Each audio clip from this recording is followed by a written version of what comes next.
Salut, salut chers abonnés de la chaîne Cliquez pour gagner, j'espère que vous allez très bien. Alors dans cette courte vidéo, nous allons parler du projet Luna Terra et de Luna Classique.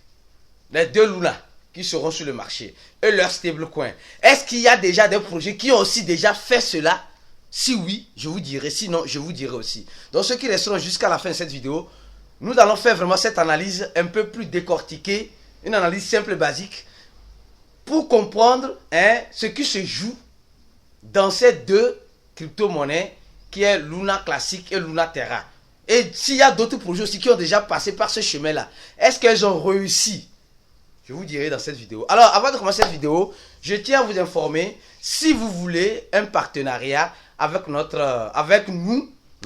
chaînes ou nos réseaux sociaux, cliquez pour gagner. Nous laisserons en dessus de cette vidéo notre email, afin que vous puissiez rentrer en contact avec nous pour nous faire cette proposition de partenariat que vous souhaiterez. Donc, écrivez et là, faites votre proposition. Si vous êtes dans un projet crypto, si vous avez une entreprise, vous vendez des produits, c'est pas des produits physiques bien sûr, quelque chose comme cela, et vous voulez qu'on vous aide dans cette publicité ou quoi que ce soit, n'hésitez pas à nous envoyer un mail dans notre, qui sera en dessus de cette vidéo. Cliquez pour gagner 456@gmail.com. Alors, rapidement, allons-y sur le but de la vidéo. Quand nous rentrons dans les sites de cotation, on nous informe directement que Luna Terra que nous connaissons est devenu Terra Classique. Donc, ça veut dire que ça devient l'ancien. D'accord? Ils ont fait une migration vers un nouveau Luna. Alors, faisons juste cette petite analyse ici. On va faire cette analyse, vous et moi, rapidement. Donc, ça veut dire que l'ancien Luna qu'on avait, qui avait vraiment une utilité importante avec le stablecoin qui était plus sa force, je peux dire en ce sens-là, qui était la force de ce Luna. Aujourd'hui, on nous informe, comme nous avait déjà informé, qu'il y aura un fork, une scission. Et cette scission-là va donner naissance à Luna, au nouveau Luna. Et l'ancien Luna que nous connaissons sera Terra Classique. Et on nous explique aussi que Terra Classique restera toujours comme cela. On ne nous dit pas que c'est mort ou ce n'est pas mort. On nous dit que ça va continuer. Et aussi ces stablecoins qui n'ont plus une parité sur une monnaie fiduciaire parce que elles ont tellement cheaté que ce n'est plus des stablecoins. Donc, ces stablecoins aussi vont continuer. Donc, ça dit que on appelait le Luna, oui, ça serait maintenant Luna Classique. Et les stablecoins qui étaient UST seront USTC, et etc. Donc, ça dit tous ces stablecoins, il y aura le C à côté. Mais, maintenant, on nous informe que la nouvelle chaîne qui arrive avec le nouveau Luna, il n'y plus de stablecoin. La question que je me pose, qu'on doit se poser, si avant c'était son stablecoin décentralisé qui donnait la force à la monnaie Luna d'évoluer. Maintenant, sans son stablecoin, comment elle va faire pour évoluer? C'est la question, moi personnellement, je me pose. Je suis sûr que certaines personnes aussi se posent cette question aussi. Bon, là, ce n'est pas encore. Donc, ça dit qu'on nous crée une nouvelle crypto-monnaie en ce sens-là, en nous disant qu'il n'y aura plus accompagnement, ce qui accompagnait cela pour donner de la valeur à ce token. Ça, on ne va plus l'accompagner. Quelle serait son utilité? On verra dans les jours à venir. Ça, c'est la toute première analyse que j'ai pu faire. Alors, continuons. Deuxième analyse, bon, j'ai parlé du stablecoin, etc. Bon, maintenant, deuxième analyse que je suis en train de faire, c'est que aujourd'hui, les gens sont partis acheter. Ici, ils ont donné les dates. Les gens qui vont recevoir les drops, c'est-à-dire que si vous avez des Luna Terra, vous allez recevoir, vous avez le Terra Classique. Avant l'attaque, dont ils ont spécifié ici dans le numéro de bloc, dans la date, vous allez avoir, ils vont vous donner le nouveau Luna. Mais au niveau de ceux qui ont leur Luna, le Luna, l'ancien Luna, c'est le Luna Classique, sur les échangeurs, sûrement que l'équipe de Luna Terra va donner les nouveaux Luna à l'échangeur. Maintenant, ça l'échangeur, à chaque échangeur, de définir des critères, sûrement, de la répartition. Si vous serez éligible ou pas. Si vous avez vos Luna Terra sur l'échangeur, c'est l'échangeur qui décidera mieux. Et alors ici, il parle un peu de la répartition. Il y aura 1 milliard de nouveaux tokens Luna qui seront créés sur la nouvelle chaîne. 1 milliard. 1 milliard. Or, sur l'ancienne chaîne, on est à 6, oui, presque 6 milliards, je crois bien, oui. Et déjà, le nouveau Luna ici, quand vous appuyez ici, le nouveau Luna, qui serait bientôt lancé, est déjà en phase. Voilà, ils ont déjà même changé même le logo.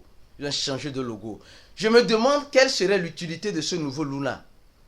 2.0, je ne sais pas.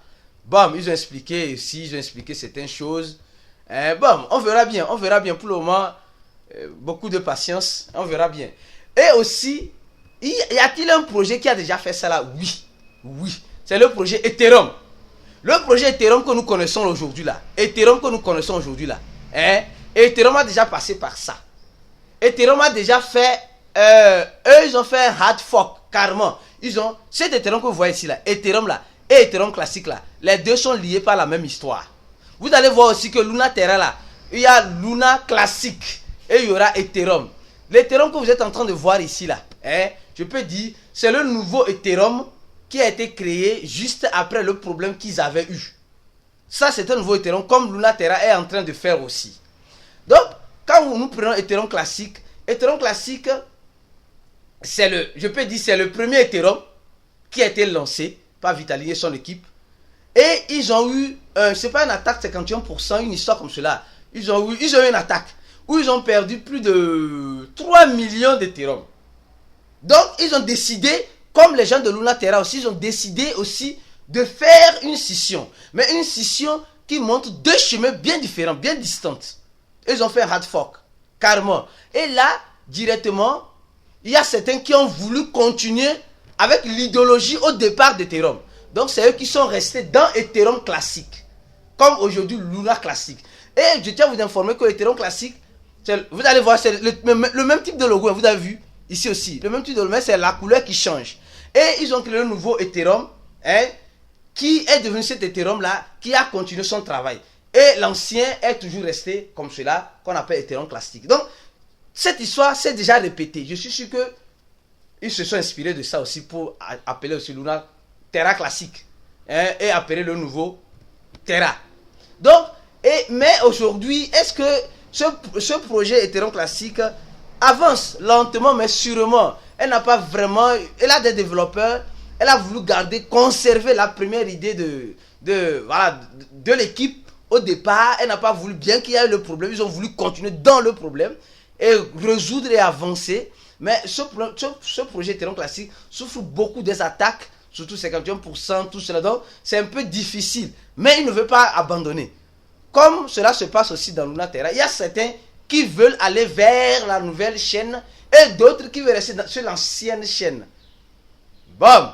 Mais ce qu'on comprend dans l'Ethereum classique, la différence c'est que Ethereum classique et Ethereum ont toujours les mêmes fonctionnalités de mettre des applicatifs décentralisés en place, etc., faire le DAO, tout cela. Mais avec Luna Terra, c'est un problème de stablecoin.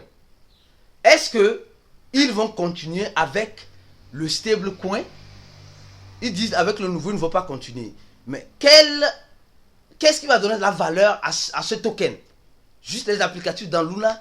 Les gens, il y a certains qui ont perdu confiance. Donc, il y a beaucoup de choses qui sont en jeu. Alors, je pense que j'ai fait une petite analyse avec vous. À vous de comprendre. Si vous voulez acheter le nouveau Luna Terra, le nouveau Luna, achetez. Si vous ne voulez pas, bon, je ne force personne. J'ai voulu faire cette petite analyse avec vous pour vous dire qu'il y a déjà des projets comme cela qui ont déjà fait cela. Et le nouveau avance, mais l'ancien recule. Mais avec eux, ce qui doit faire avancer, disent qu'ils ne veulent pas continuer. Bien sûr, le stablecoin. Qu'est-ce qu'ils vont faire? On verra bien la suite. Alors, voici une vidéo rapide, simple, pour vous aider à comprendre, à faire cette petite analyse avec moi. On se dit à la prochaine vidéo. Ciao. Donnez j'aime à la vidéo. Ciao.